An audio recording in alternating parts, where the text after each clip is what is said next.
Be careful. You might learn something. Let's go. You are now tuned in to the Factual Opinions Podcast with your host. I am Pharaoh. Straight facts.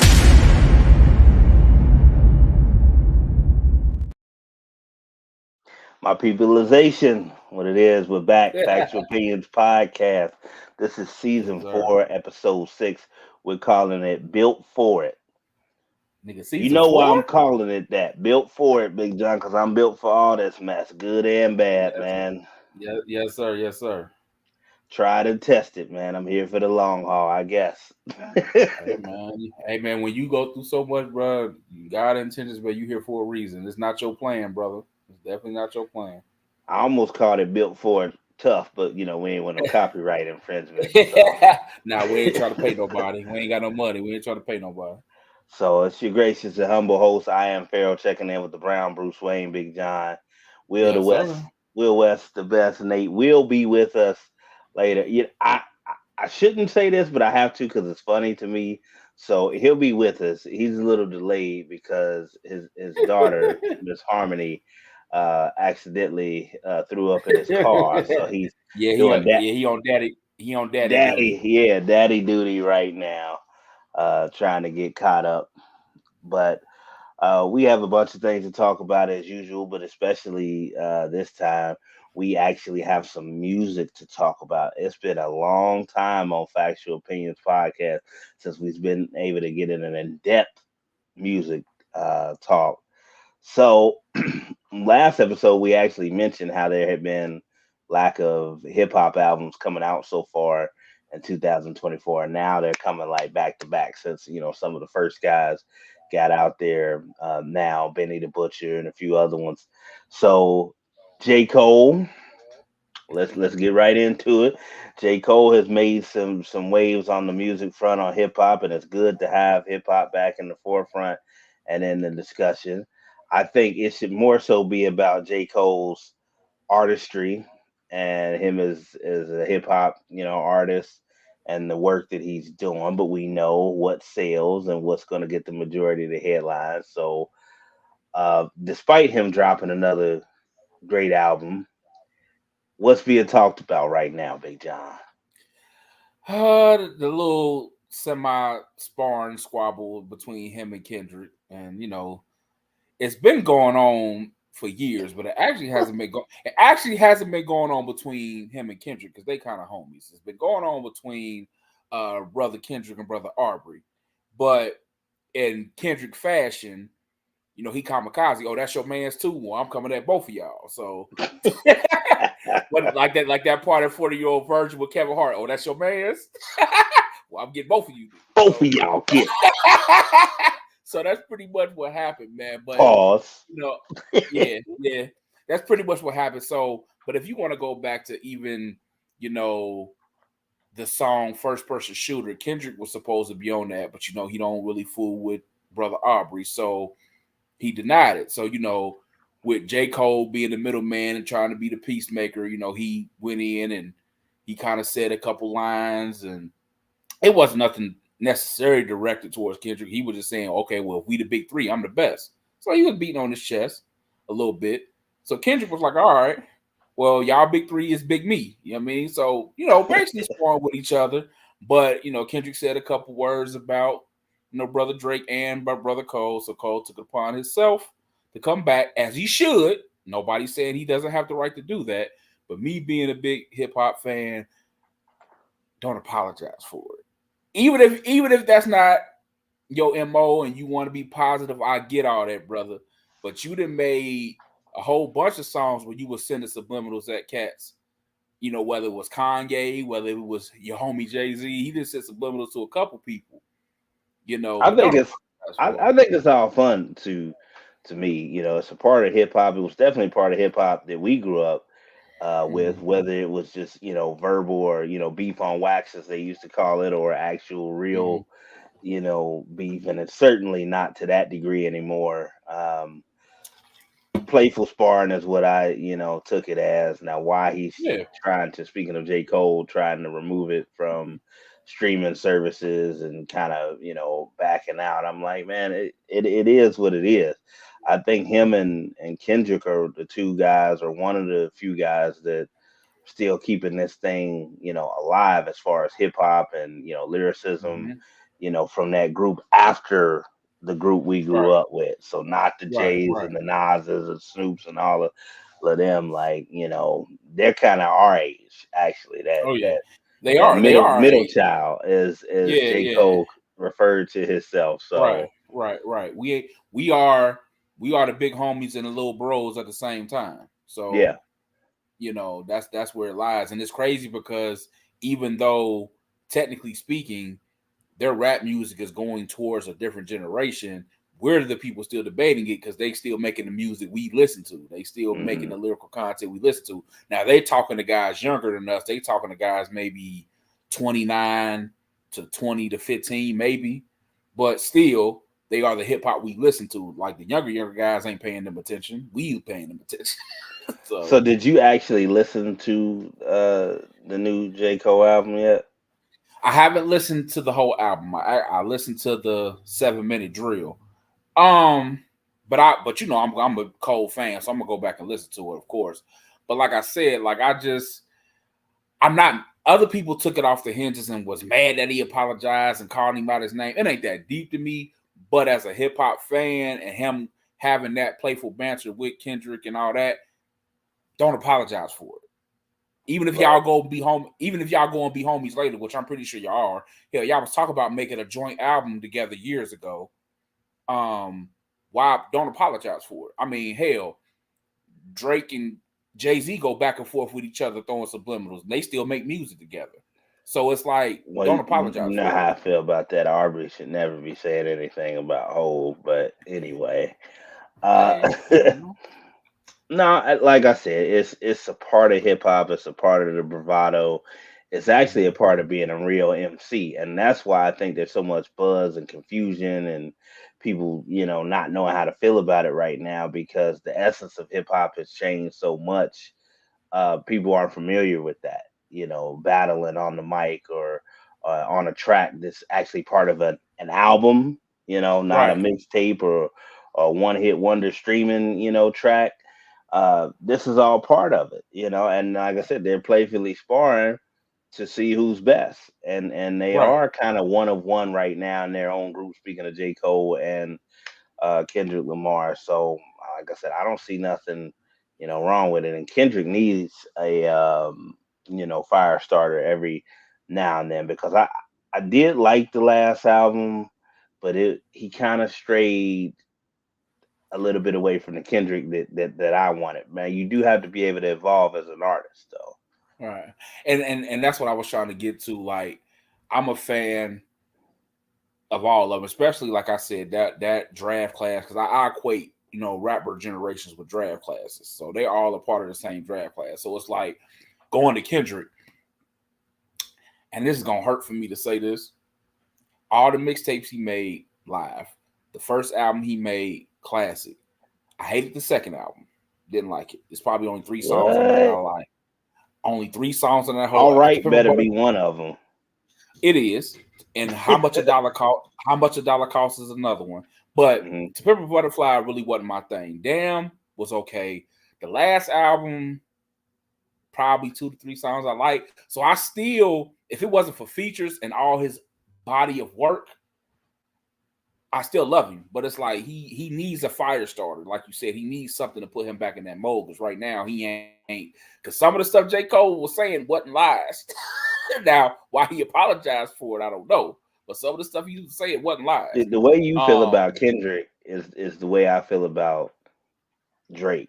Like I right, can literally say it. I'm not lying when I say this. Obviously, there's one track off of each of his albums that I like. For whatever reason, that's how it always turns out with Drake. Like I only like one song off of every album. right. But here's the thing. I don't feel that way about Kendrick. I like Kendrick bodies of work. He just hasn't had, to me, up to his standard, a body of work that good in a while. But the same thing I feel about Drake. I love the Drake mixtapes and the first 4 albums. After that, I stopped listening to him. Honestly, Kendrick after gonna Never end Was up the playing the flute like 3 stacks. Don't say that, bro. Don't say that because he. Don't say that, bro. I can't lose another one, but he too good. But don't say that. But nah, I think You didn't lose him though. Three Stacks evolved, man. That's what that was. Man, that's what the world trying to tell you. Long as it makes him happy, if you like it, I love it. Nobody said you can't give us a flute album because we as fans, we are owed a hip hop album from you. And you know what bothers me is like when Three Stacks still jumps on a track. He wants to act like, oh, I don't do it because I'm older, man. I'm out of the loop, man. I shouldn't be rapping, blah blah blah. Every time he hops on a track, he still kills it. But tell that to Nas, who's 50, still making fire albums. Tell that to Jay-Z, who's still relevant. Tell that to Wu-Tang, who's still selling out arenas. And I also went to go see Wu-Tang and Nas. Tell them that. Three Stacks knows that, man. I think he's just, like I said, he's evolved and he's personally probably past rapping. But somebody was talking about that. Actually, it was Nori on Drink Champs was talking about that when they had Eric Sermon on their last episode. They both were talking about every time they think they're done, they'll be sitting there and all of a sudden they'll start, writing or reciting a rap or coming up with a new song. And I feel like Stax is the same way because, like, again, every time he touches a track, he blazes it. Like, he's not done with rap. And that's the crazy part because I had a semi conversation with Brother Will yesterday when I was working out. That's the same way I feel about Kendrick. I feel like he's missing me because he's trying to be too artsy. It's not I don't mind you being an artist. I don't mind you dabbling into different music and trying to be different, but still keep some of the variables of why people love you. Don't stop being K-Dot. Don't stop being Kendrick. Don't stop being Kung Fu Kenny. You cannot stop being that guy because that's why people fell in love with you. Now, nobody's saying you can't evolve. Nobody's saying you can't do more, but still keep what made you live in you. Because like you said, it could be the song he just made with Future that lit a spark under him. It could have been the heart part 4 when everybody was like, oh, he coming, he doing this, he doing that. But he still has to keep that going. You can't just do it, spoon feed people, then fall back. Right. Well, my favorite track on the J. Cole album was certainly and you get to check it out if you haven't already, the 2024 I'm Ready with Cameron. Bringing that beat back. Yeah. That ain't his first collab with Killer, so that was dope. But I'm definitely gonna listen to the whole album. I'm gonna go back and listen to both tracks, especially before he take it down. I'm gonna kind of study them and listen to them too. But yeah.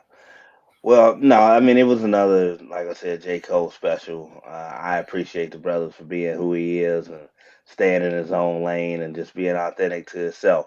One of the few cats that is a $1 million rapper who can ride his bike, through New York City with no problems, because he's just about the art. He doesn't bother anybody, but he's confident in his ability. And like I said, I have no problem with him verbally sparring with Kendrick or whoever else, because if you are better, then put something on wax and make this game competitive again. And the goal with that, I know we probably gonna move on, but to think about, like you said, making hip hop competitive, even think about the music we listen to, like the song Reservoir Dogs. Like all through the years when I was a kid, I never knew that the Lox and Jay-Z was going back and forth at each other. So I actually sat down and listened to it, and Lox on the interview at Drink Champs actually admitted it that they were going back and forth with Hov. So it was like they did it on a song together. So if we are the same song going at each other, why can't y'all just do it separately?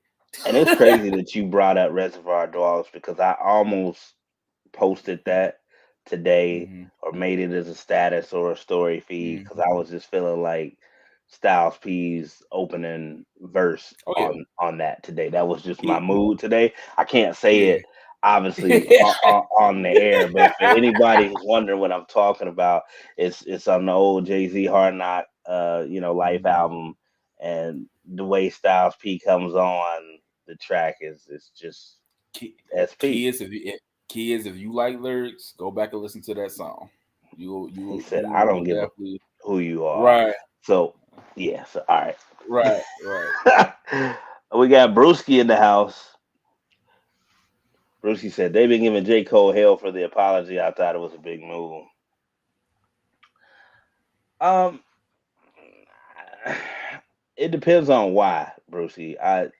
That's my thing on why he's doing, and I don't feel like he needed to, apologize. If that's how he felt as an artist, and I still feel the core of it was more of a competitive spirit thing than any real beef or animosity towards, Kendrick.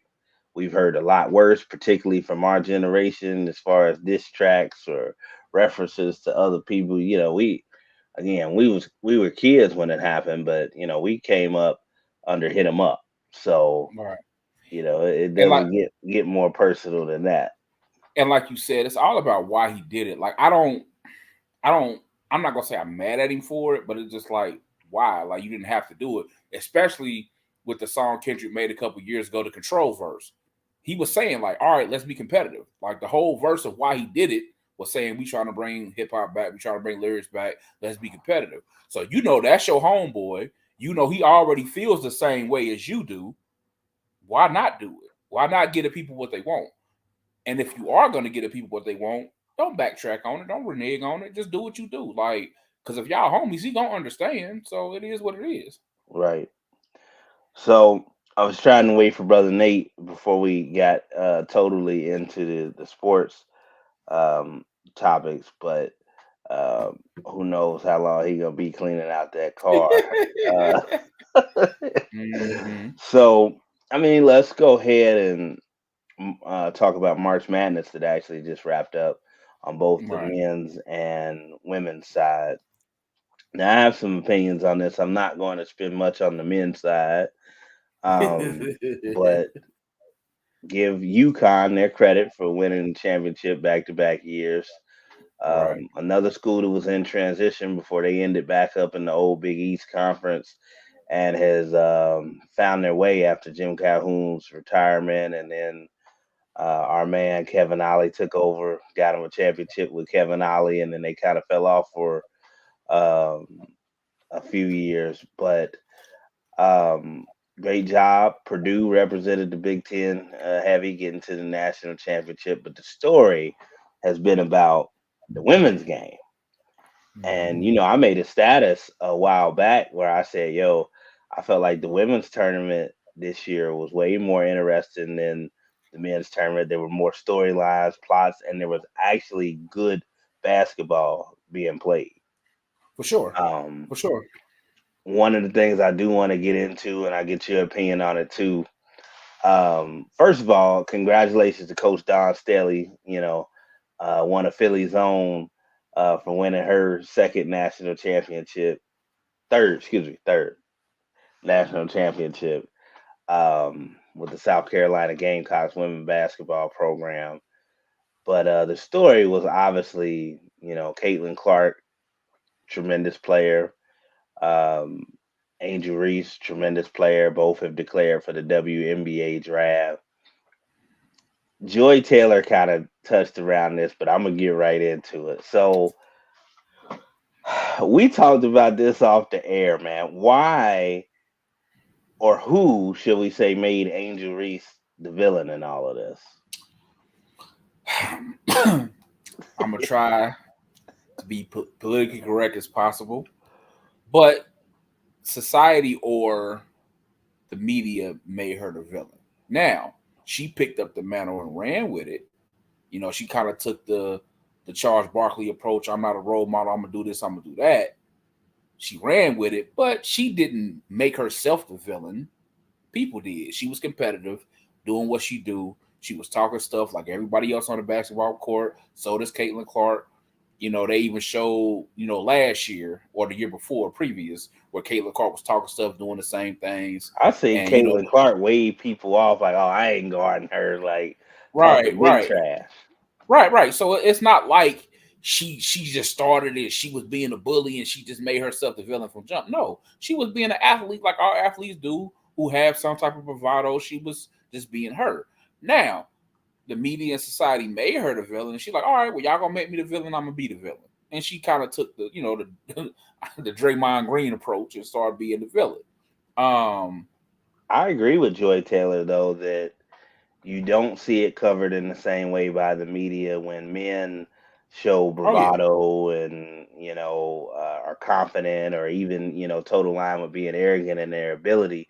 Now we're former athletes, and we know that you put that work in. We feel differently about it, because it's like, as long as you can back it up, dog, I ain't got a problem with you saying nothing in At the all. world. At all. That's At all. Whether ladies, that's men, whoever. And Caitlin Clark and Angel Reese have certainly put in work, and to me are accredited enough to say whatever they want to say on the basketball court. right. Um, but you know what it is? It's like my man Wesley, the jazz player, said. It's cheap tribalism, because we can dance around it all we want, um, but there are some underlining undertones that For sure. are carrying the narrative between Caitlin Clark and Angel Reese, and it should be all about basketball play, because again, they are both two tremendous players. But you know what it reminds me of? It honestly reminds me of Larry Bird and Magic Johnson, because what is still the highest rated college basketball game for men to this day? The 1979 national championship game between Larry Bird and Magic Johnson. Not just because it was two all-time greats playing, the other storylines were there. And that big Mm-hmm. one, race, was involved. You can't take it Right. away. It should be part of the narrative, but it still drives people, and it still, pokes at some deeply rooted, issues. But honestly, to spin it, it's really good for the women's game. It It is.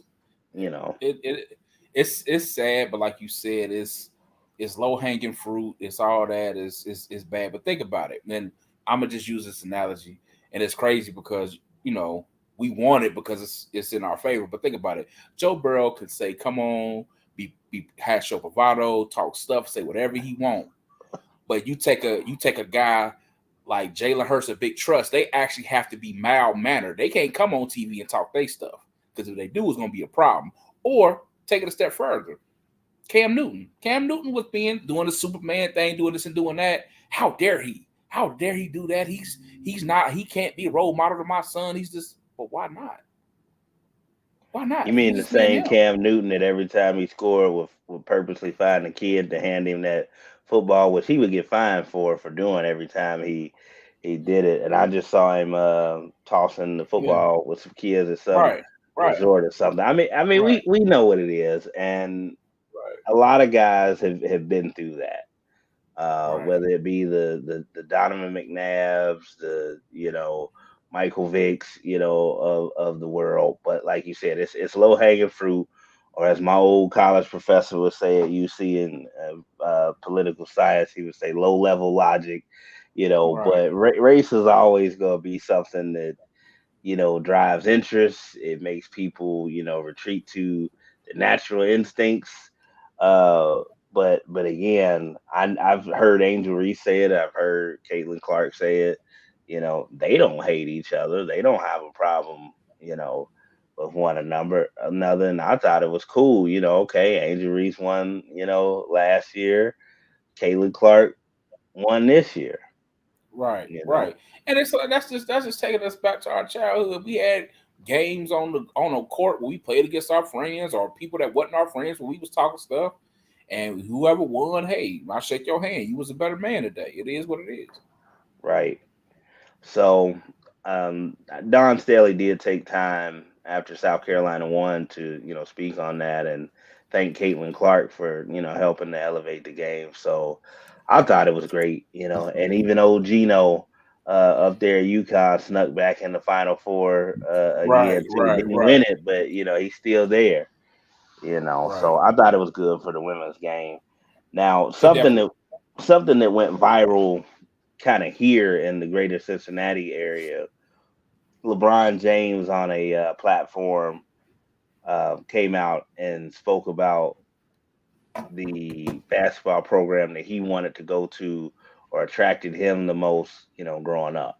Now, some people were surprised by it, and some people reached out to me, but I kind of laughed and first of all, shout out to all my Bearcat OGs.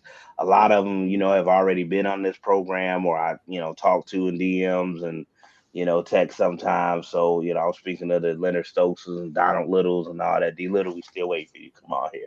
Uh, the world, Ruben Patterson. I know, since we're friends on Facebook and follow one another on IG, posted it. Pretty much all of them reposted it, but it's not a shocker. Now, of course, we're biased because we grew up here, but you're talking about for about a 15-year period, UC being one of the top 10 programs in the country. Final Four appearances, Sweet 16, Elite Eights, producing All Americans and NBA players. The Kenyon Martins, the Ruben Pattersons, Danny Fortsons. All Americans like Steve Logan. Uh, and even the other guys that he mentioned, like my homie Kenny Satterfield, DeMar and the rest of the gang. Like we gone for days. Tony Baloney, aka Tony Vavid. So of course, LeBron being an Ohio kid and a basketball savant or junkie the way he is, where else was he going to want to go during that time?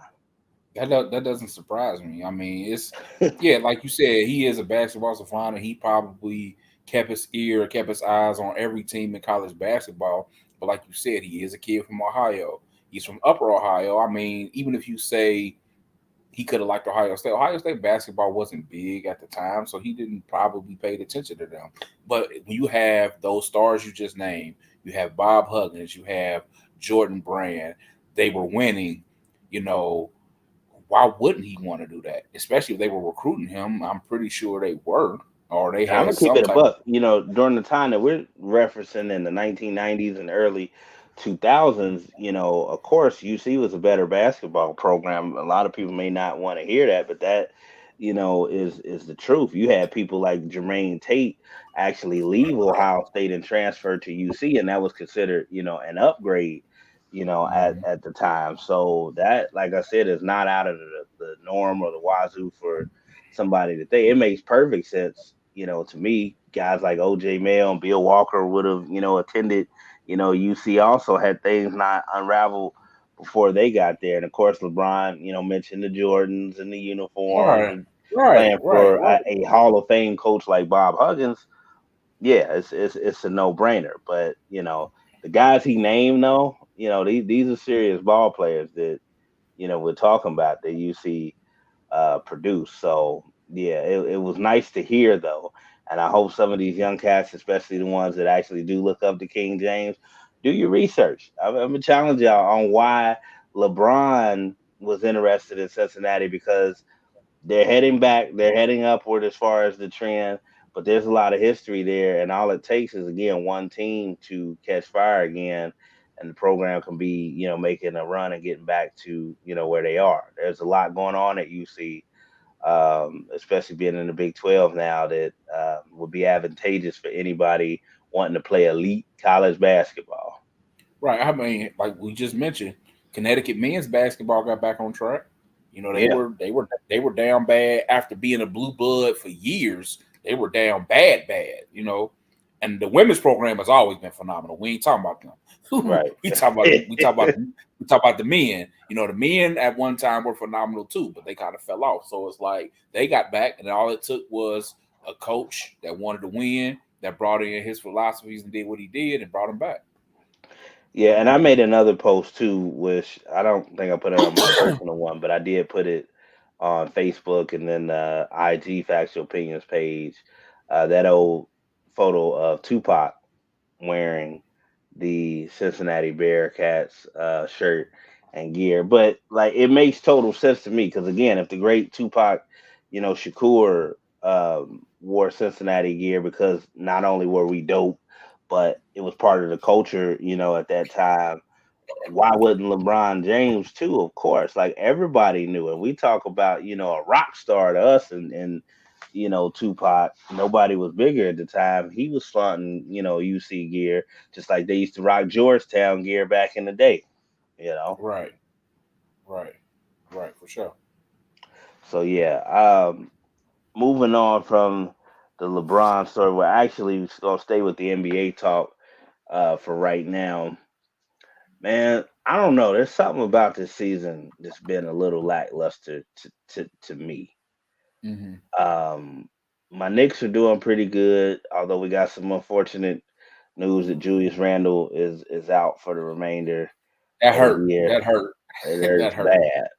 Yeah, Not that talking hurt. about no title run now. My Los Angeles Lakers, we are essentially playing for a play-in spot at this point and just hoping that it comes together. But, you know, I know Nate is happy with his Celtics in the Eastern Conference, but even them, I just, we kind of briefly talked about it last episode, just kind of apathy or just whatever approach or just people not being locked in or wanting to be held accountable. Um, Teams that are competing for championships, yeah, you're gonna lose every so often during an 82 game schedule, but you shouldn't be getting blown out by 20 points, to a Spurs team without Wimby, or anything like that. Like, what's your take on the NBA this season, and do you have any title favorites based on right now? Really, honestly, I don't really have a title favorite. I feel like Boston could possibly get over the hump this year. Maybe. I think it's still Denver's to lose. Honestly, I know the Timberwolves are playing better. OKC is great, but they're young. Um, like I said, I think Milwaukee is kind of limping into the playoffs, especially with the Greek Freak being hurt. They still gonna do some damage, but it's probably gonna be a surprise team that does some damage. They may not win, but it's probably gonna be a surprise team that does some damage. But right now, it's Denver's to lose, and if Boston can keep their nose clean, The you know. Minnesota story is, exciting as far as seeing a new team, on the block or horizon, so to speak. But they kind of in that I gotta see it to believe it But the type. scary thing about the Timberwolves, man, is that they do have Edwards, who's an up and coming superstar, but they also have Cat when he eventually comes back from whatever ailment he has, whatever. They got Cat, they got Gobert, and pause. They have the size, bro. They are huge in every position, so they can match up well. Pause. They can match up well with Denver. So that's the scary thing about them. And like I said, they have Anthony Edwards playing out of his mind right now. So that's the scary part about them. Your god brother, who we had on last episode, has unfortunately influenced uh, me. I got you on the clip the last time, Big John. Right, and I did that on purpose because I already knew he was about to say something, so I just had to. I already knew, man. if I had to pick a surprise team that I'm kind of watching going into the playoffs, though, speaking of the Western Conference, the Clippers, man. Yeah, The Los Angeles Clippers are currently sitting at fourth in the Western Conference standings, and if they can be healthy going into the playoffs, we talk about Paul George, who actually is playing some really good, ball right now. I'm usually very critical of him. um, and somebody pissed Brody off again because he back to being himself. Oh well, I love seeing that. I wish Westbrook all the success in the world because I think it's absolutely ridiculous the way that somebody has disrespected a young man that we know will be in a Naismith Basketball Hall of Fame at one point in the Mhm. future and former MVP. Um, but yeah, if they can do that, keep everybody else healthy, and Mr. Low Management himself, aka Kawhi, as The as the the Uncle the, Shay the, would fun, say. the fun guy. Yeah, I can't do that laugh that he does, but um, that's the team that Oh I'm Lord. I'm watching out for in the Western Conference. In the East, I think it's Boston's to lose, and they got so much money tied up in Jason Tatum and Jalen Brown. Those two aren't going anywhere. But I would just shudder to think if I was a Boston fan, what happens this year if they don't get it done, like what the explanation is going to be. And like you said, man, it's a whole bunch of surprises, and I think we kind of at that aspect or moment where it's starting to be a change of the guard. Because even looking at Orlando, bro, Orlando is young. They got size and they athletic. Whatever that dude named Pablo Vancaro, whatever his name is, I don't even know how to say it. Yeah, Ben Carroll.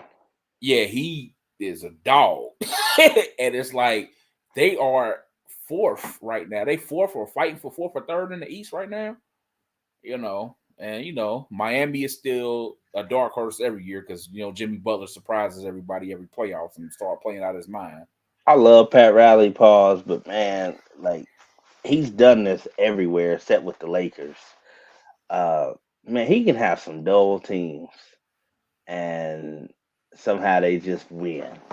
And first of all, I don't want to take anything away from Eric Spoelstra, who actually is the coach, but the design of the organization and the philosophy comes from obviously Pat Riley, overseeing basketball operations. But it is fun to see Orlando back in the mix. But you know how that is with Orlando, man. They get a good team, together, and they had that one superstar. He'll be gone in a minute. Right.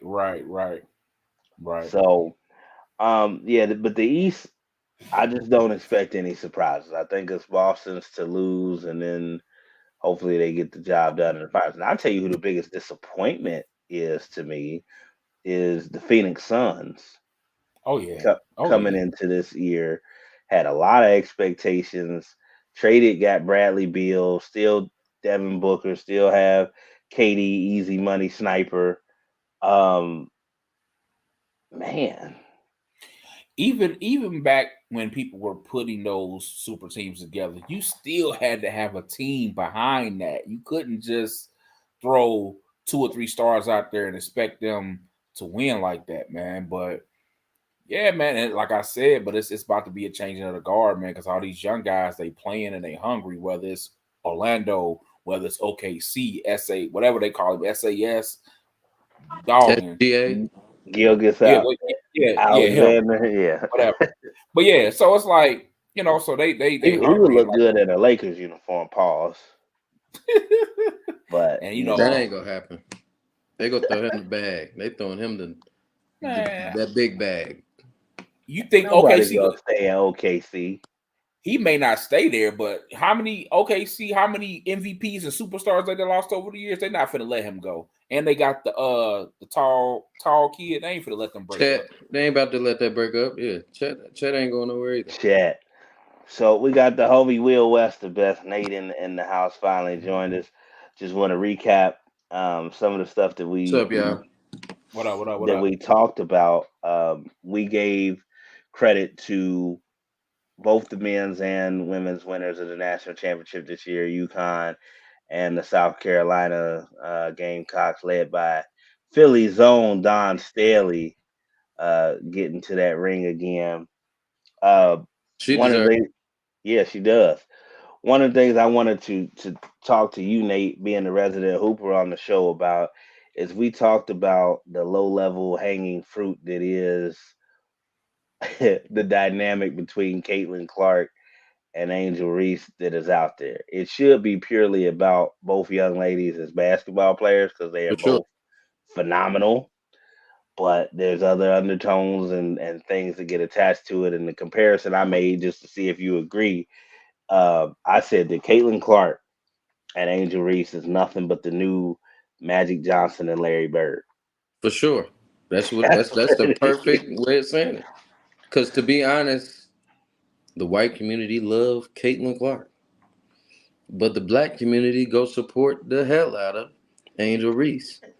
So, I mean, this is exactly what we experienced. What a lot of people don't know is in 1980, that was an era of they hated each other.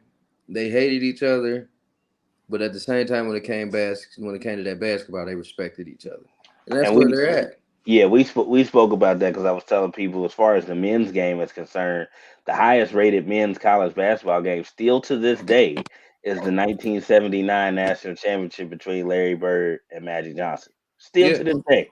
There's not been more viewers tune into a college basketball game. But everybody knew that they were the two top dogs in the NCAA. That's really why. That is the majority of it. Yes. But then you want that race. You want that race battle. But there was another dynamic. Battle. Yeah. Because you had the what do you want to call him? Lunch pail, blue collar, Larry Bird out there. Then you had the city slickster from Lansing, Michigan, and Magic Johnson throwing no look passes and stuff. There was a whole lot to like. There was a whole lot to hate, whatever side you were on. And it made for a good game because they were two of the best to ever pick up a basketball, just like Caitlin Clark and Angel Reese. That's for the women's game. Right. Yeah, I think the thing is that really is disturbing about it. It ain't nothing but full circle. Yeah, Magic received death threats. N word, all that type stuff. And Angel Reese getting it too. Well, since you are here, and then sorry to cut you off, Big John. We asked this and talked about this a little bit earlier. Because Joy Taylor did a phenomenal job. I had to give her credit on Fox Sports and talking about this subject. And she said, sure, if you don't want to play the race or gender game, she's like, I'll remove that. She's like, but who made Angel Reese the villain? Now, me and Big John gave, our interpretation of what we thought. Big John said a little bit of it was Angel Reese kind of picking up that baton and kind of running with that, banner. But I don't think it was bestowed by herself, like upon herself. No. I think the media kind of played into that and made for sure. Angel Reese. Yeah. What was your opinion about that? Like, who made Angel Reese the villain? I think it was more media than anybody. The reason I say it was media more than anybody is because they didn't never one time show Caitlin Clark talking trash to them.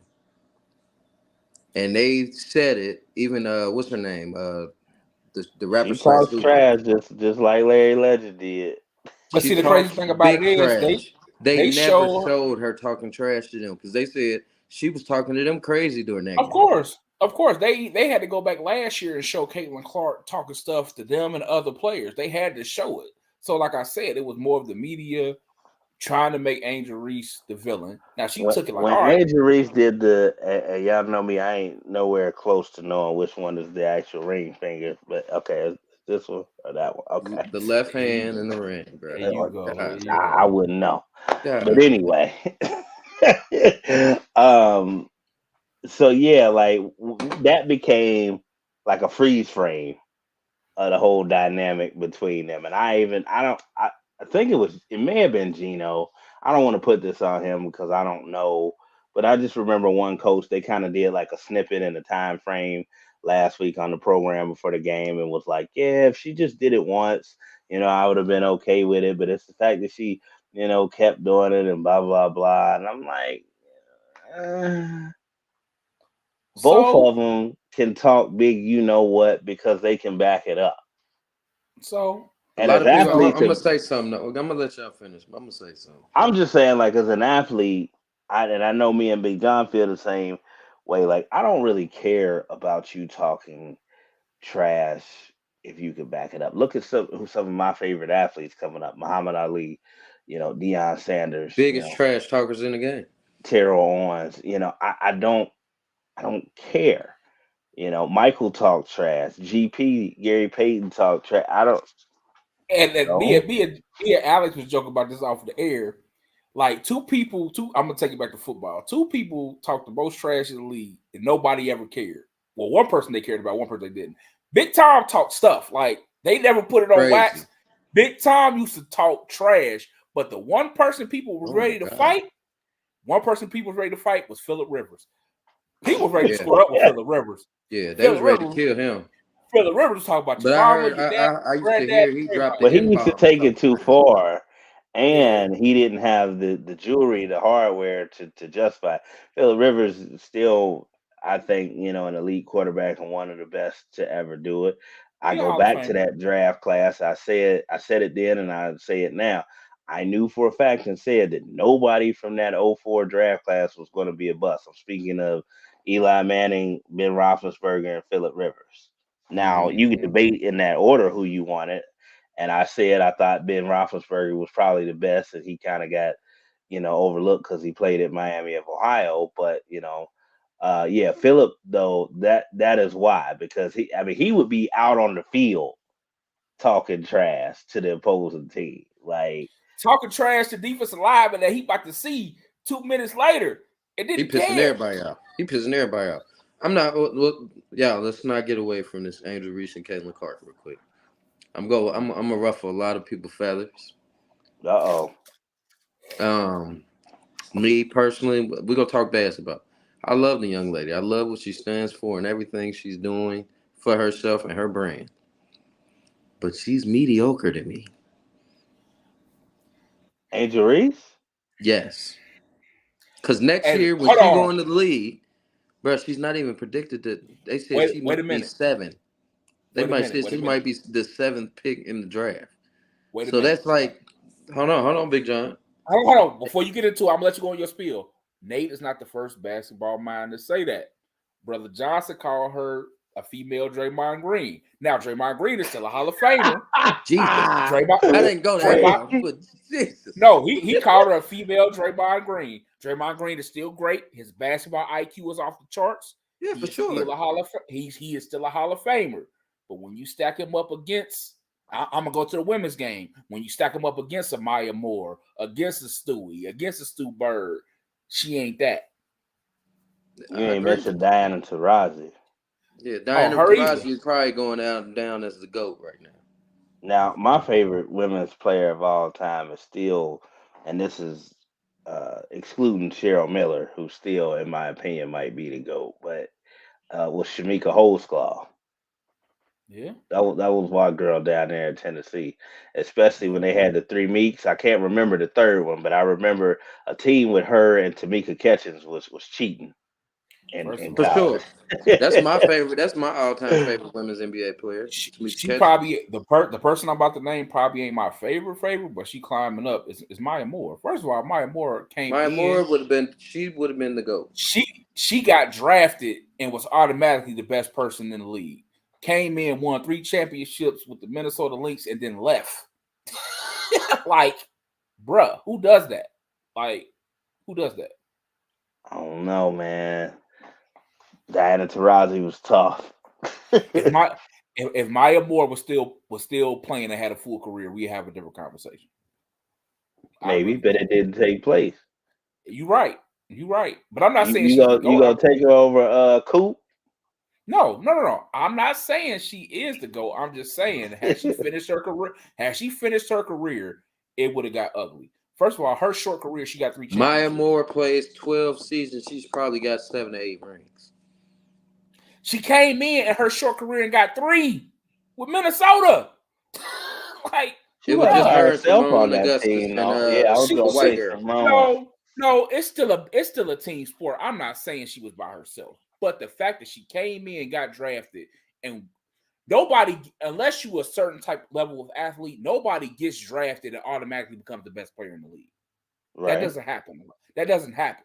She got drafted. A problem in college for the pros, so that lets you know how stacked she was. She got drafted and became the best player in the league, just like Larry Bird made that joke about Michael Jordan. Hold on, Big John. Hold on, Big John. I'm gonna say this. When it comes to women's NBA basketball, that happens every year. That number 1 pick becomes the best player majority of the time. Majority. I'm not gonna say majority. Let's say majority. Who? Other than Maya Moore, who? I'll give you Candace Parker. Candace Parker is one of my favorites. Nah, bro, you tripping. You talking about she wasn't Candace Parker and she wasn't the best player. Is one of the GOATs. She is one of the GOAts. She one of the GOATs. Diana Taurasi, Brittany Griner. They all came in the See, I league, and said Diana Taurasi, and yeah, y'all kind of gave me. Sue Bird, even when she came in, Lauren Jackson, when she came Sue in the league, Bird just quit playing a couple years ago. she just quit last year. Last year. Lauren I like Jackson. that. Honestly, I like that we have gotten to the point where we are giving equal We're time. talking about it though. Yeah, we're talking about women's basketball. Now, I And tell you, and God rest her soul, I don't want to change the mood or anything. I'm telling you that Lady Mamba was gonna be a problem too, For and sure. I'm She was really already a sad problem in the 7th grade. She was already a didn't problem. see that because Gigi was gonna be. Gigi was gonna be an issue. Gigi would have probably went down as a top Hall of Famer. And she had her dad's mentality too, For sure. which is crazy. And love the game of basketball. But nah, like I said, even though it was low hanging fruit, and we know a lot of why the casual fan may have tuned into Angel Reese versus Caitlin Clark, I still think overall it's good for the game, and helps elevate it because, like I said, we're talking about it right now, and so is everybody else. But we also talked about, Nate, something that went viral yesterday, reposted by a lot of our Bearcat legends. LeBron King James saying what was very obvious to us For growing up in sure. Cincinnati. For Like sure. it's not a surprise to us. Like, what was he supposed to say? Ohio State? Like, and I don't throw Akron. that as right. I don't throw that as a diss to my I was gonna say North Carolina too. That they probably would have had a chance at LeBron back in the day, but it's like, who was he supposed to say? The For sure. Jordans, the He wasn't. uniforms, He the didn't want to Hall go of to. Fame I think he coaches. didn't want to go to Duke. He didn't want to go to North Carolina. Yeah, the Hall of Fame coaches and Bob Huggins. But the players that he named, He and named a list. yeah, He named a powerhouse list of Bearcat basketball. and some of them Right. we've had on the show, some of them we've talked to or supposed to come on the show. But it's like, I feel privileged that I know and have a relationship with some of them cats that I grew up watching because he named some heavy hitters. And as I always say, I'm a big up my brother, but it's like, who wouldn't want to play with a point guard like Kenny Satterfield, though? And we talk about Right. McDonald's All Americans, him, DeMar Johnson, Danny Fortson. You know, Kmart should have been, coming out of high school, but he told the story of where he went to AAU camp and outworked everybody like only Kmart does, and he didn't even know what a class was. They said, but the number one person in your class is Kobe Bryant. He's like, who is that, and what is a class? Kmart just knew going out there playing hard, which is Yep, why that's he was all a he knew. He didn't perfect know fit nothing about people for who for what Bob grade they was Huggins. in. None of that. Yeah, none of that mattered. Like, I got this motor, bruh, and you ain't gonna work harder than me. So, what we talk about? But the other cats, Leonard Stokes, who's supposed to be on the program too, bruh. We was talking about it. Steve Logan. Happy You know, birthday to him, man. His birthday was 2 days ago. So happy yeah, birthday, happy belated happy to Leonard birthday, L Stokes. Dog.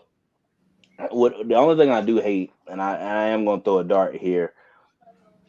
The University of Cincinnati basketball program social media department was non-existent until I started posting happy birthday videos and posting. Y'all know this. The players know this too. And they stole my idea and ran with it. But I don't care because at the end of the day, I just want my Bearcat legends and OGs to get the credit and recognition that they deserve and recognize them on their birthday too. Now, I wish that same sentiment would be returned to me by my alma mater, but that's a whole different story. But yeah, so L Dog, the only reason I didn't post this year was because they went ahead and posted it for me. That, and I'm still looking for footage of you dropping 39 against UCLA in that NCAA tournament game. I can't find any footage from that game, but when I do, I post it. I just sent Donald Little video of him yamming on North Carolina from that 99 2000 season. He said, Right. bro, it won't let me copy it, man. He's like, can you send it to me? I was like, I got you, dog. Right. the raise the roof clip, which is gonna be legendary forever. but yeah, LeBron, that's not shocking at all, man. Yeah, it might be Northern Ohio or whatnot, but you knew what it was down here in Cincinnati. Man, it is what it is. Like I said, with guys that grew up in certain areas, like, whether you grew up in Dayton or Akron, or you ain't have a professional or college team that was doing damage, you looked up to other schools. Like, it just is what it is. Like, I don't see a problem with that. Why would that be an issue? I mean, It's surprising for the national media because we live in a "what have you done for me lately" society, and while UC is still slowly trending back to being a perennial top 25 team. Hopefully, it might be hard for some people because we kind of getting up there. There's a couple few generations underneath us now that didn't grow up with UC basketball being the way it was for us. So they We on the might be radar surprised. for some 5-stars for next year too. But it's crazy. We like I said, I can't say we got all the way back, but It's crazy because like we just talked about before Nate came back on, like Uconn was, from them being a blue blood, they took a dip, they back up. But even schools who were historically decent or good in basketball, like Houston is decent, good now. Like they're playing ball. That wasn't a dip. That was a Grand Canyon. Yeah. That was a revival. Because I don't remember them being relevant since Fly. What was it? Fly Slammer Jammer. Yeah, with Hakeem. I think Drexler. Houston only revived because of Sampson going there. Yeah, but you know what else was crazy? Kelvin Sampson literally said, and you can find the footage, I copied the old Cincinnati blueprint for the way I built this program. Mm-hmm. And you look at the way they play basketball, it is definitely the DNA of the old Cincinnati Bearcats under Bob Huggins, and honestly a little bit under Mick Cronin too was the same formula for defense and hard-nosed players and stuff. So yeah, I look at how UC hung in both games with them. One of them got away a little bit. Barstool should be slapped for that April Fool's joke, man. My heart skipped a beat when they posted that Jizzle James and Dan Skillings was entering the draft. I said, here we go. Back to square one. But I was so glad that got cleared up. And Edrin James said Jizzle ain't going nowhere. So that Daddy said it. So, and he wants to play with Ray Vaughn. Yeah. So look, man, you got people close to Ray Vaughn, man. Tell him to work on that defense, man, so he can get in the lineup. I don't think that was part of it, but that wasn't completely it. He wants max minutes. He wants I don't want to minutes. know if it's anything not basketball related. No, it's not. There's nothing to do with it. It's all basketball. That boy want max minutes. That's what it is. He knew he wasn't getting max minutes this year. He knew You see it's going to be a problem next year for sure. A lot of people. Definitely. I saw Sage Talentino transferred out today and left. Aziz entered the draft, but if he don't get drafted, he said he's coming back to school. I would really love the African? Yeah. Why is he entering the draft? Because he's a rim protector, man, and he can get by being a Clinton Capella in today's, basketball. Yes. He just block shots. That boy and catch hoops. I ain't even gonna hold you. DeAndre Jordan did it for a long time too. Essentially, no other game besides that. Sometimes all you gotta do breaks off Miami. So, Nate, we also talked about in the NBA it being a little bit of a lackluster, year and looking for who would potentially be title favorites. I gave the nod to your disgusting green-clad Celtics in the Eastern Conference, although they seem to like getting blown out by 20 points by teams that shouldn't even be on the same court with them because they just whatever going through the motion. Yeah, we play down our talent. That's I will say that. I was just about to say that. So because I really don't see another team in the East except if Miami bullies their way to another finals appearance. Miami don't look good. Like I said, the Bucks limping into the playoffs. The 76ers, Embiid got hurt. That kind of killed their momentum. So I don't really see The nobody. Sixers are doing the same thing they've always done, and I bring this up to people all the time. They get that one franchise player. And you look at it; they have done it throughout their history. Whether it's Wilt or Stilt, okay, whether Dr. J, I could Moses. say Dr. J, but they actually did give him a good supporting cast with Mochi, He had Moses and Joe Mochi. Jellybean Bryant and the gang, and Moses the Malone. Yeah, Moses Malone, that whole team. I mean, they won a championship, They did. Right. But outside of that, Allen Iverson, Charles Barkley, Dr. Duncanomics. Now they're doing it with Embiid. They get that one player that is going to attract ticket sales. And they're actually not even giving Maxey any contract talk right now, which is mind blowing. I think he's an overachiever, bro.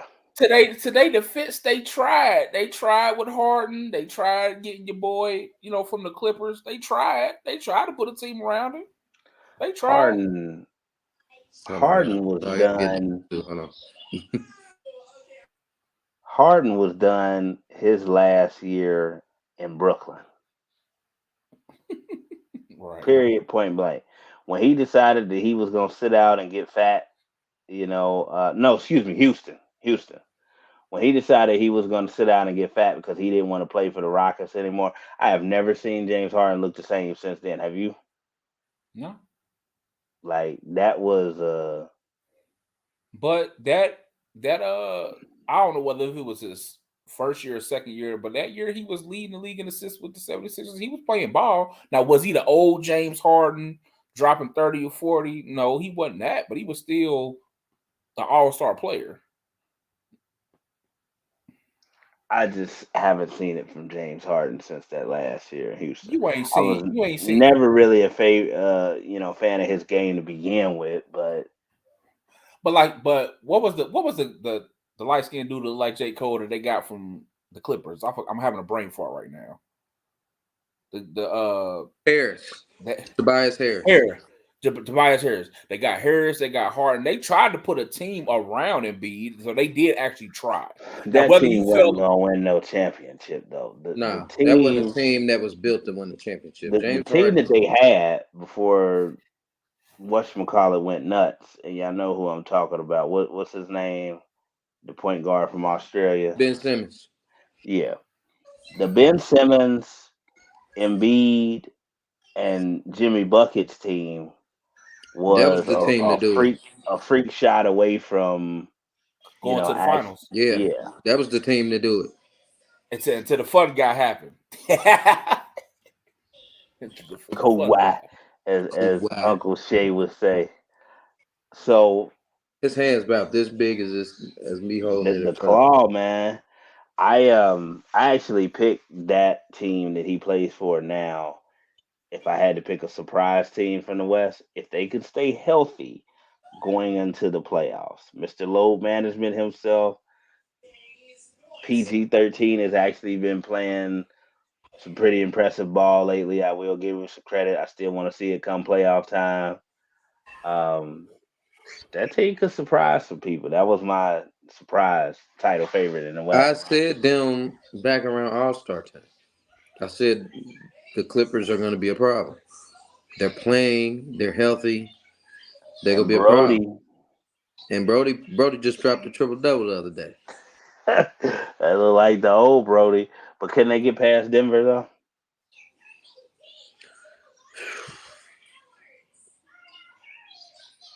Because that Joker, bruh. But even Denver, I mean, hell, like I just said, like even though they on people's radar now, the Timberwolves are here.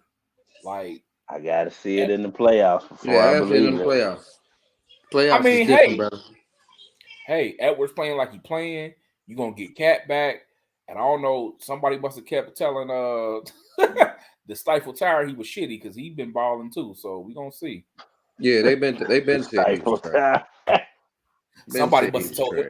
Somebody must told him he was ass because he been balling. So, hey. But I hope that they pick it up come playoff time because you know what my issue is with the NBA now and this whole coasting and lethargic effort. So they usually do start to play defense and act like they give a damn around playoff time. So I'm hoping So they that's kind what. of starting now. Yeah, It's just certain games. Yeah, we was also talking about the Suns looking terrible. The Suns don't look terrible right now. They took an They L don't. last night. Last night they looked bad. I said They've that been was the looking. biggest disappointment of the season was the Phoenix Suns. They've been looking terrible for a minute. They With the look team, bad. They looked bad last night, but prior to that, they've got one of the best records since All-Star break. You can't knock it. They finally clicked it in, From what I've and been Bradley seeing, Beal finally is they playing. but they still fighting They fighting to for a get in. They gonna play-in play. They position. gonna probably play Golden State in it. A play-in position for a team that has Kevin Durant, Bradley Beal, and Devin Booker on it. Devin Booker that went to a finals without them. They should be playing just to get in to the playoffs, man. They should be a top four. See if everything worked out the way people anticipate. Because all the time it might look good on paper, but it just never really But manifests. even when people would talk stuff about those super teams being assembled, they still had a supporting cast. They don't have a supporting cast. It's just them.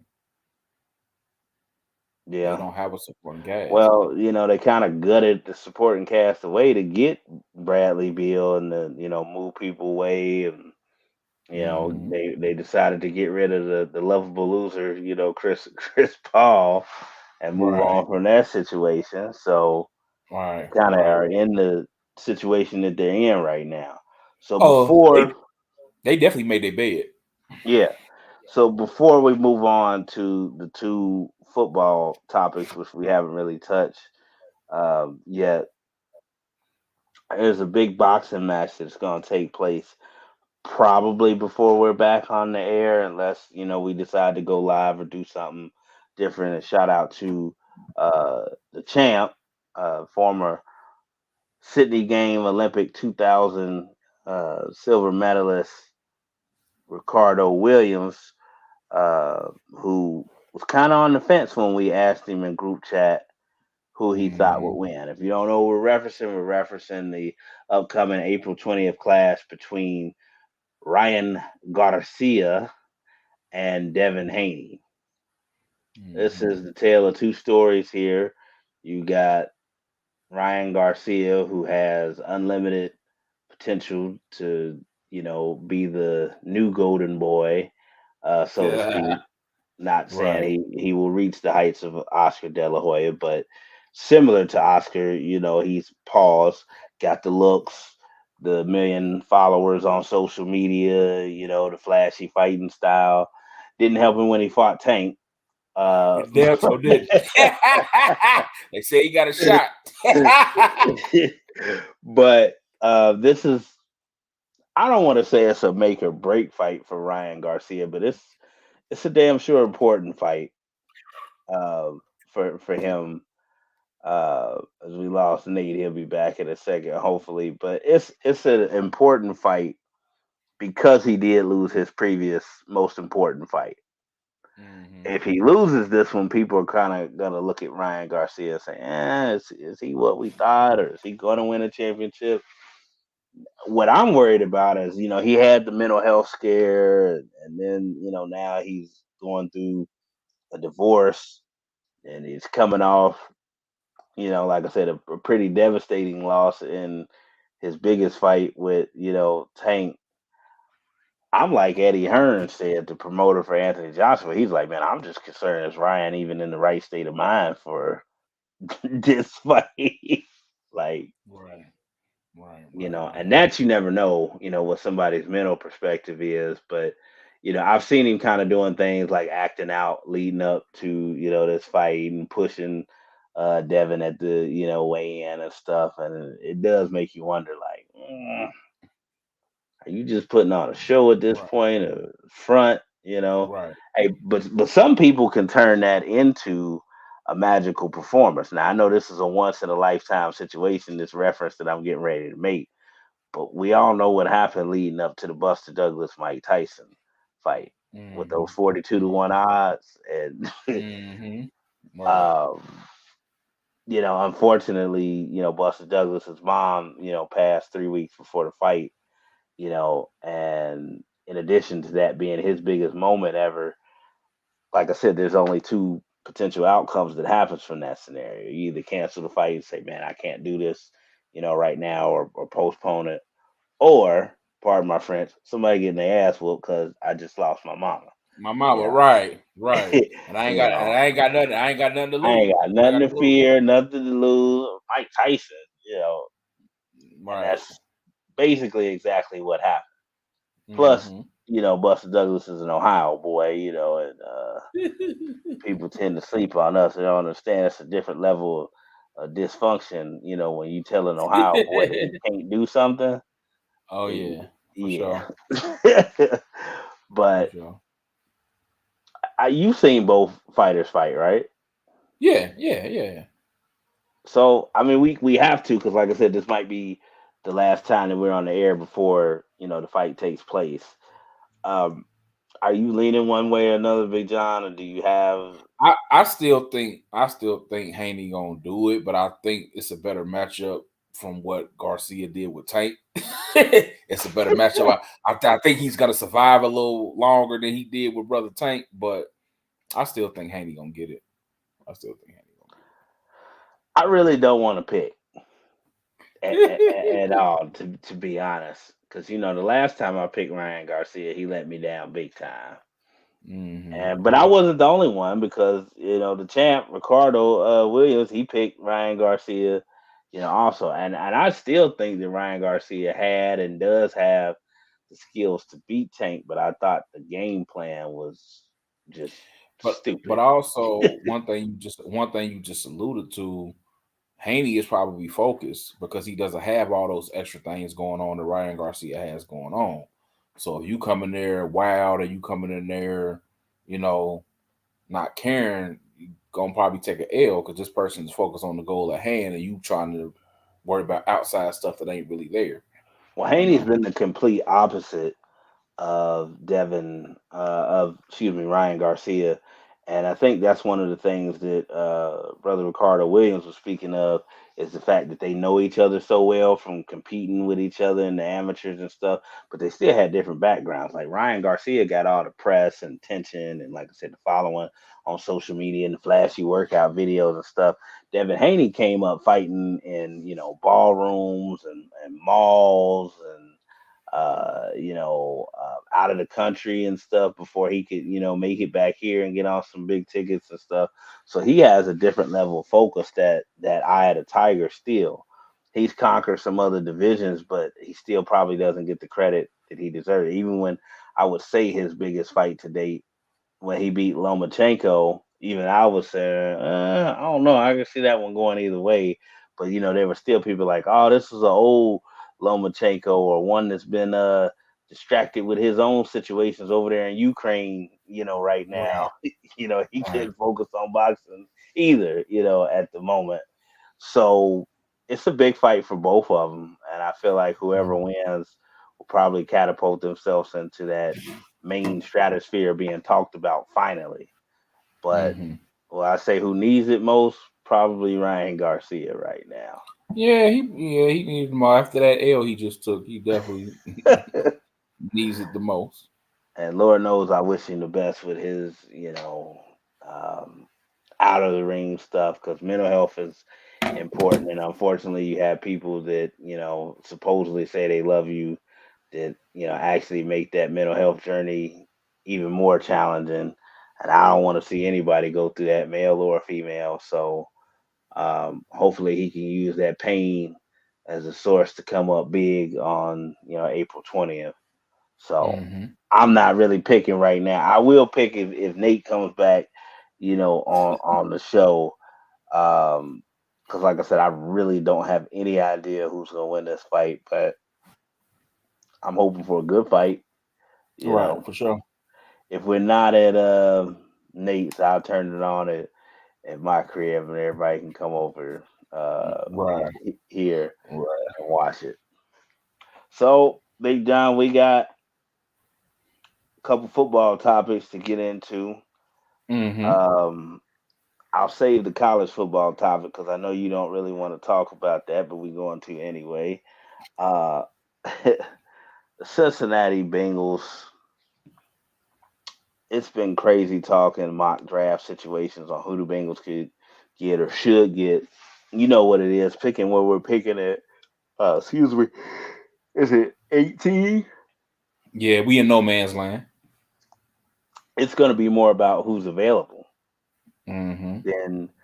than anything. Now, I've been on record of saying if Brock Bowers is available, go run that ticket up to the stage right now. Right. Right. Right. But if It's he's not, which there's a strong chance he won't last to 18, who would you want the Bengals to get? Or is there a particular position that you want them to focus on in the first round?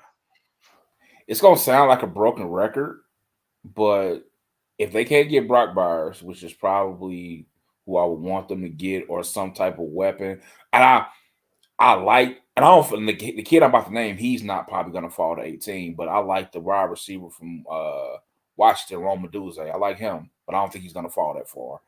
But they probably need to get another lineman. I know we've been saying that for the past couple years, and it's a broken record, but they've been bolstering the offensive line. They probably need to inject some youth into it.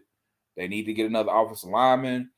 Um, Another position. You can't not hurt getting another pass rusher, especially with losing our anchor in the middle. I think if we get one of them two big boys from Texas, that's what we probably need. Um, Great point. Because uh, if they don't get Brock Bowers, and I don't want to give away my whole post that I'm going to post tomorrow, but if they don't get Brock Bowers, definitely next on my list is one of them defensive tackles from Texas. Now here's the bad part. One just got in trouble, pulled over for a DUI in his hometown, and I never understand guys leading up to the draft getting in trouble. We're talking about brother Sweat that got yeah, pulled over, and it's because you're still going on visits and stuff with teams that could potentially draft you and stuff. Technically, you're still in the interview process, and mm-hmm. this is the most important moment of your life And right you now. taking money you taking money out your own pocket.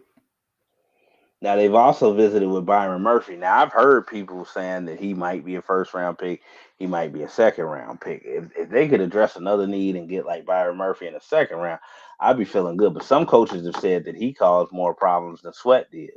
Mm-hmm. Actually. Now that Mm-hmm. could be vice versa, them playing off one another, but that would be the top two picks that I would want the Bengals to get. So if Brock Bowers isn't available or they don't go D tackle, because you have to replace, or excuse me, try to replace DJ Reader. Sheldon Rankins was a decent acquisition. I still think he may have played his best ball in Houston already, but to get a young defensive tackle and run stopper would be ideal. Outside of that, man, I feel the same way about the offensive line, but I just wonder how much money and how much attention people think the front office is supposed to give towards that. I don't think that's the issue as much as maybe. And again, I'm not calling for anybody's job. I don't want to. I know what you about to say. I know what you about to say. Scheme. It has to be the scheme. Frank Pollock, the offensive line coach, you have too many uh bell cow guys out there and have the past couple years that I know can still play some football to get the results that we're getting. Right. So yeah, it could be scheme, but I like the offensive tackle from Oregon State.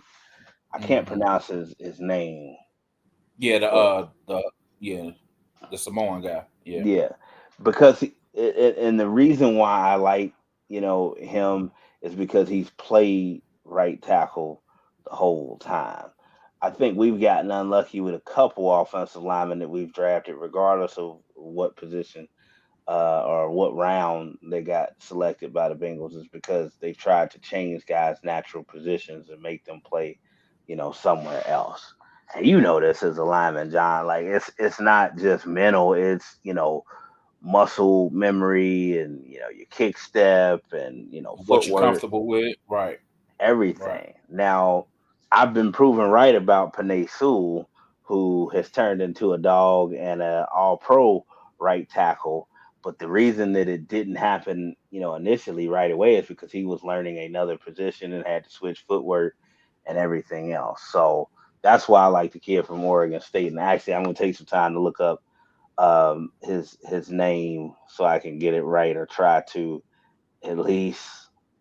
Um, Yeah. Yeah. But it's like, Tulis Fuega.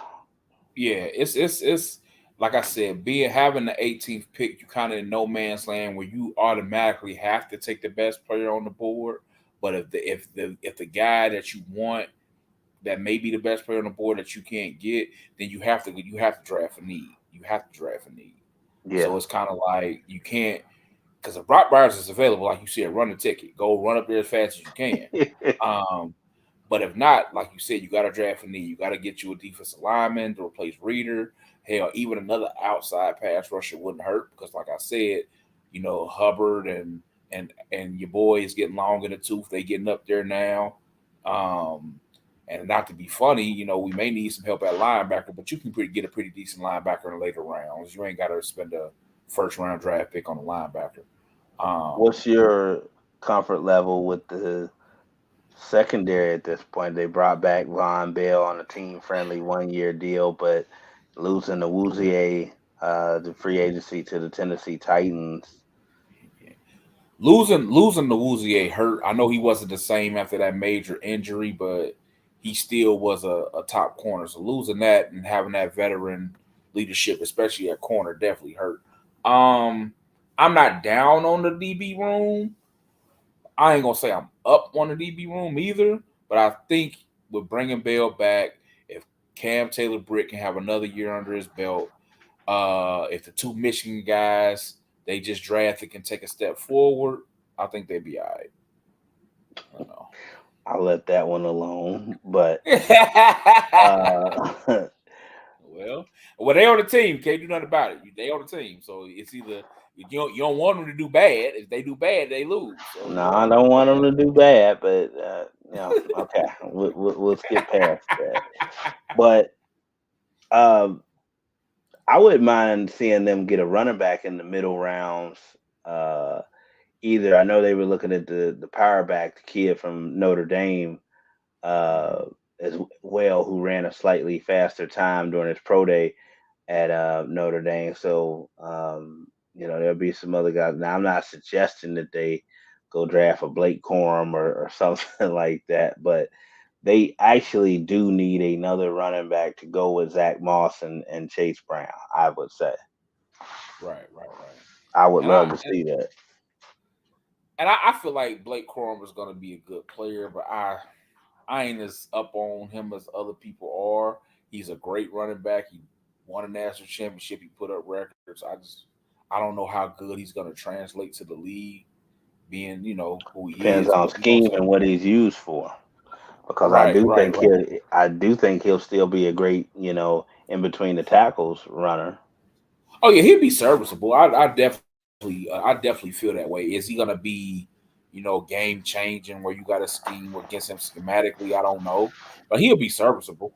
I think he needs to be He'll part definitely. of a rotation. And if he could be or have a similar role to, and I'm not saying he'll even, amount to this player's career, but if he could be similar to a Mark Ingram, Yeah, the way but he's used. and this is no slight at Blake Corum, but Mark Ingram was a little bit. I'm gonna use sturdy as the word. He was a little bit more sturdy. He had a little bit bigger stature. He could take those hits. He can Did take he? those. Yeah. I mean, he's not tall, but he's bigger. Blake He's Corum's bigger. not a small running back. But he's not Mark Ingram size. As far as height, yes, he's a little bit shorter, but you know, Like I had to watch because I don't want to say a Paul statement, but like, have you seen Blake? Yeah, I've seen him. He's not okay. He's small in stature as far as height, but he's still not Mark Ingram. Mark Ingram is probably, and this is I'm gonna laugh when you're gonna laugh when I say this. He's taller than the guy I'm about to name, but he's also his size. Like Mark Ingram was like Maurice Jones-Drew. He was like stocky. He was like the beast. Like you couldn't really. He was big guy. So it's like I'm not saying Blake Corum was little. He's strong, but he's still not Mark Ingram size. Particularly with his height, reminds me more of Maurice Jones-Drew than Mark Ingram does. But Mark Ingram got Maurice Jones-Drew size. Like I said, like I don't know. Maybe I'm just looking at him different. I don't feel Maurice like he's bigger. Drew was 5'6", man. But I'm just talking about size, girth wise. I ain't talking about height. I'm talking about, like I said, Mark Ingram wasn't a little guy. Like he was just short. He wasn't a little guy. Now we know Maurice Jones-Drew was short as in height, but he still wasn't. He was a bowling ball, and that's what Mark Ingram is. Mark Ingram is a bowling ball, bro. Like it's just different. So we'll be able to talk more draft stuff leading up to the draft, and I should knock on wood. I should be at the Bengals' actual draft party on Thursday night. Their first round draft pick. So I don't know if I'll go live or whatever from there. But moving on because we'll have more time to talk NFL and draft stuff. So this weekend, your state university is having its spring game, and you know there's a lot to look at with the Ohio State Buckeyes and this revamped roster and revamped coaching staff, so to speak. You know, also, you got a new offensive coordinator and quarterbacks coach and Chip Kelly. Just hired a new running back coach, and Carlos Lachlan hired him away from the Oregon Ducks after the trader, the Benedict Arnold, Tony Alford, left to go to that team up north about a month ago, which still doesn't make sense to me, but okay. I've been hearing that Jeremiah Smith, the wide receiver, the number one overall recruiting class of 2024, who enrolled early, has been tearing a hole in people and is next up. It's probably going to start as a true freshman now, and I want to really hone in on that because there have been some great wide receivers that come through Ohio State, some that made an impact their freshman year, but they didn't start. Marvin Harrison Jr. did not start as a freshman. Santonio Holmes, former Super Bowl MVP, did not start as a freshman. Ted Ginn did not start initially, as a freshman. My favorite Buckeyes wide receiver all time, David Boston, got a lot of playing time as a freshman, but did not start as a freshman. Chris Carter did not start as a true freshman. So they had to be really high on this kid to even be talking about that. And I've seen some highlights in practice. Excited to see that. But everybody wants to know who's going to be throwing these weapons the ball because weapons on the outside hasn't been Ohio State's, problem in a very long time. And that's not why we've been losing to that team up north either. We want to see what the quarterback position is going to look like. Now, what I've heard from reports is that, the transfer from Kansas State, Will Howard, is still adjusting because most people just assumed that he was going to be a starter. And from what I'm hearing, it's kind of And I'm like, wow. So, I mean, that means that Devin Brown could still be in the picture, who missed his opportunity by getting hurt in the Cotton Bowl against Missouri. And then you got the two freshmen, Julian Sand, the number one overall quarterback from class of 2024. And then you got the guy that most people, such as myself, want to see be the starting quarterback at one point at Ohio State is Aaron Nolan. Not talking about him as much, but I still think he could be the wild card. And this is all leading up to 2025 when Tavian St. Clair hits the door. I think he's going to do away with all of them. But for right now,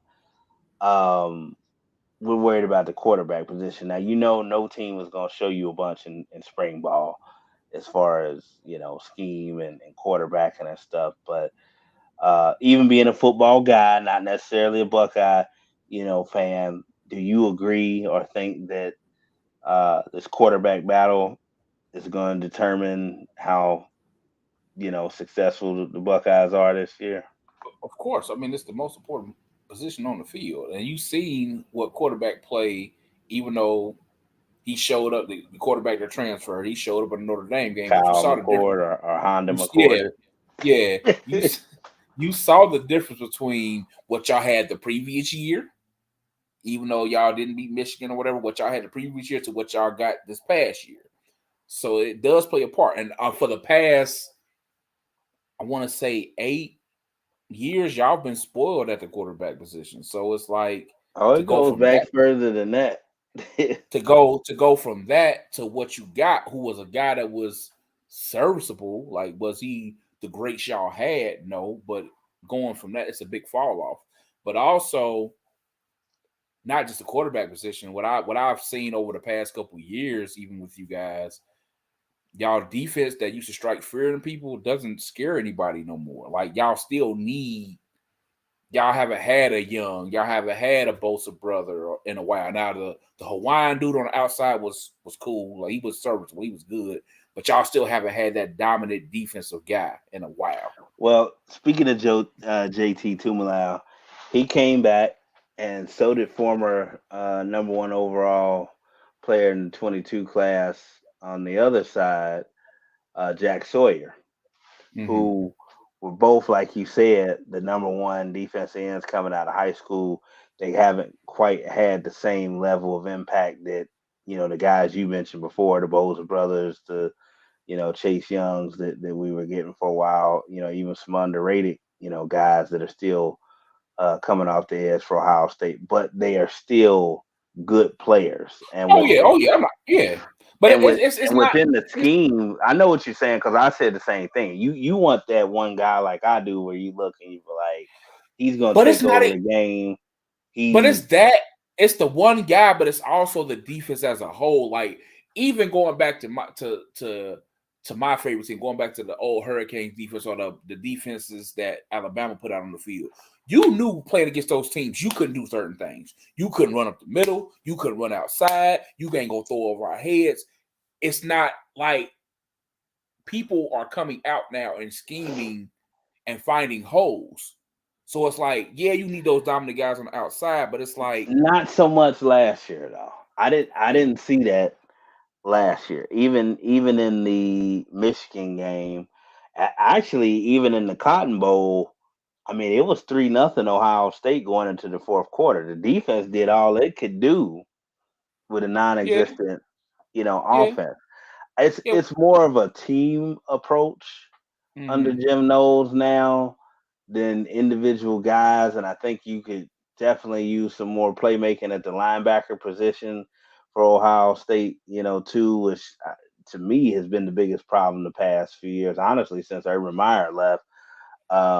The lack of playmaking at the linebacker position and that I agree. second level I agree. was somewhat non-existent. Now you have everybody's All-American Ohio kid from Dayton Alter High School, C.J. Hicks, who a lot of people are hoping steps up and comes into the starting lineup this year. But we'll get to see him a little bit on Saturday, man, and see what happens. But they're not going to tip their full hand. But I know that Ryan Day is under some immense pressure, shall we say, just like Coach Mm-hmm. Cal was at UK and wound up leaving despite everything that he's already done there. And, Right, and he actually won a national championship there and produced right, buku first round draft picks. But you know how it is in Columbus. They don't really care about that. We need Big right, Ten championships, and that last Saturday in November, you better figure that right, out, Coach. right. Yeah, yeah. He don't get it. He don't get it this year. He might as well resign. There's a lot of people that want him gone now. Now, I'm still not one of them because I still believe that Ryan Day is easily one of the top 3 or 4 coaches in college football, in the country. But the expectations are different at Ohio State. We know that. Mm-hmm. So that's basically everything that I wanted to talk about this episode. I just want to remind people, please do your best to be a good, decent human being. Not saying that you're always going to agree with people or that everybody's meant to, be around you or be your best friend or whatever. But, if you can help it, just be an honest, decent human being and don't cause anybody any more trauma than they may already be dealing with. If you need to speak to somebody, there's a lot more mental health, avenues than ever previously, at least during our lifetimes, available now. You can talk to people online, you can talk to people, in person, but do your best to keep your trauma under control and not put it out on other people. That's all I'm gonna say on the personal note. So as usual, this episode has actually been streamed live on Facebook. It's been streamed live on the YouTube page and on our Twitter page or X page. So if you're a visual person, that's where you want to go. Please like, reshare, send it to people if you enjoyed the show. The audio will be uploaded shortly to Spotify, iHeartRadio, and Apple Podcasts. Yes, sir. Again, I am Pharaoh checking out with another episode with the Brown Bruce Wayne, Big John. Yes, sir. Will West, the best native somewhere. He'll be back next episode. Right. So we love y'all. We appreciate you tuning in as always. Thank you.